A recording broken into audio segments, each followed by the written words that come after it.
My name is Luanne Fose, and I'm an instructional designer in the Center for Teaching and Learning and Technology at Cal Poly. Today I'd like to share with you some tips for creating more effective screencasts. These ideas have been gleaned from a variety of experts on the topic. Hopefully they will help you as you endeavor to create screencasts for your online, hybrid, or flipped teaching. One of the things that I have learned about making screencasts is that you need to be even more engaging on screen than you are in the traditional face-to-face classroom, because students don't have the benefit of your total personality. So you could create some talking head videos at the beginning of your screencast like this one, or insert them now and then in sections to give a little bit more variety and let them have a better idea of your total personality. But in general, talking head is not the best idea. It's not the best practice for screencasting, and students generally tire of it pretty quickly. In any case, I hope these tips will help you as you endeavor to create screencasts for your students. So, without further ado, let's get started. Let's look at some factors that might improve your screencasting presentation skills. The first rule, above all others, never record a screencast, or podcast for that matter, with the internal microphone that comes with your computer. Audio is the most important component of a quality screencast. If the audio is bad, your message will be lost. Make a commitment to purchase a quality microphone. Later on in this course, we'll explore this topic in depth, with suggestions for you to consider. However, for now, just remember, a good microphone should be the #1 priority for your list. Secondly, it doesn't matter which slide presentation tool you use for your screencast. PowerPoint for Windows or Mac, Keynote, Mac's version of PowerPoint, Prezi, or Haiku Deck. It's not really about the tool.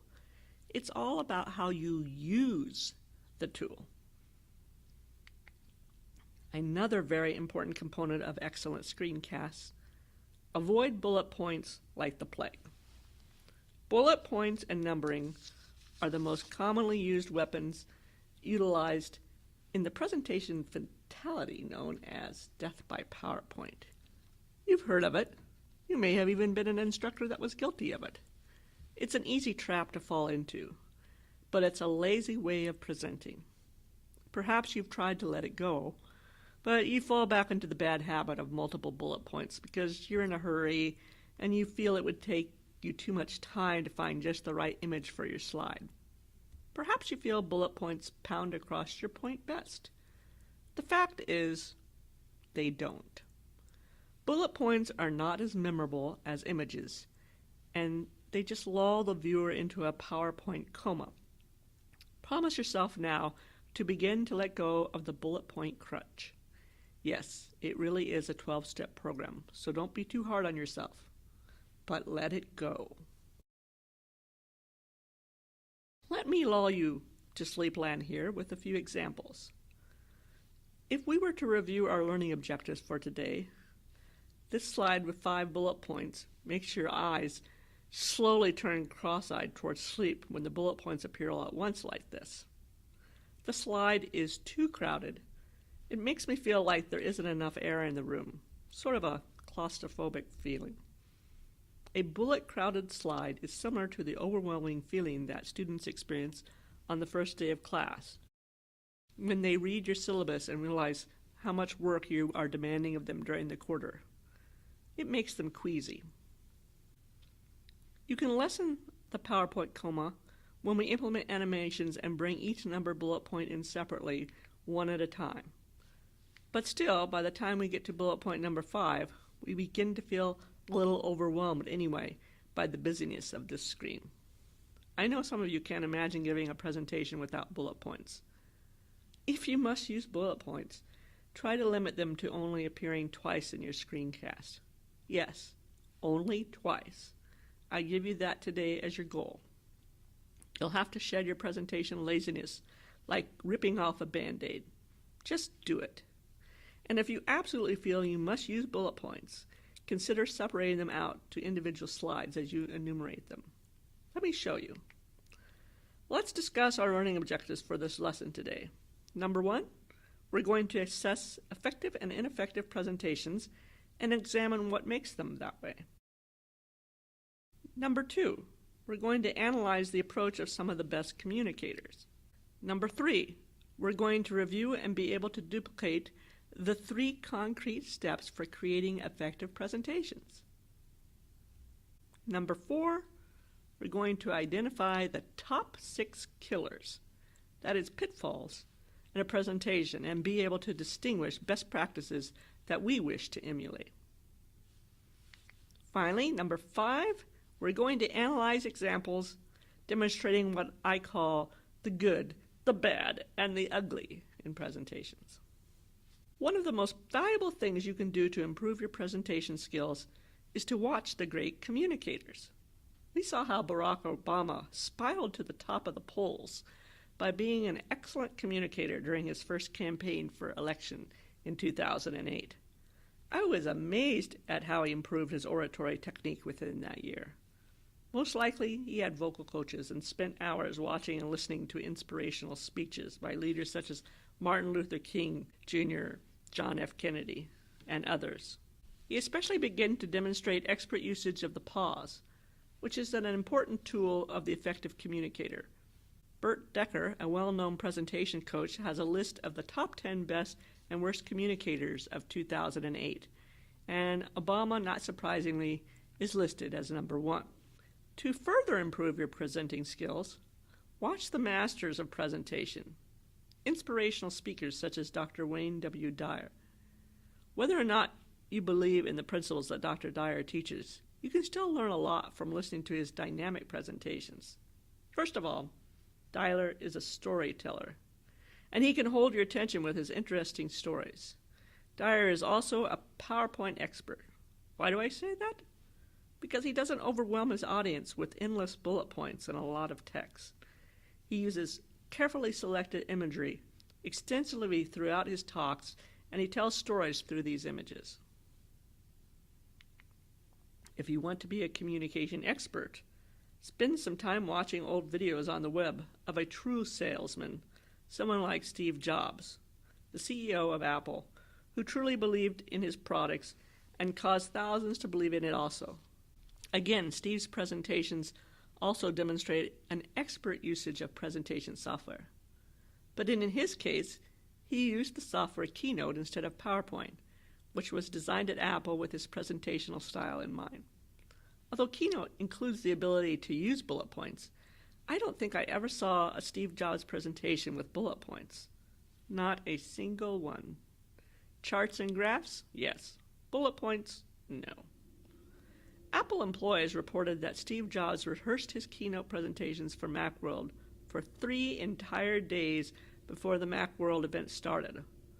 Although you probably wouldn't have time to carry out such rehearsal for class every day, you might want to rehearse before particularly important presentations, like one to the provost. I advise rehearsing before you record a screencast, although you can stop when needed or edit your screencast afterwards if you make a mistake.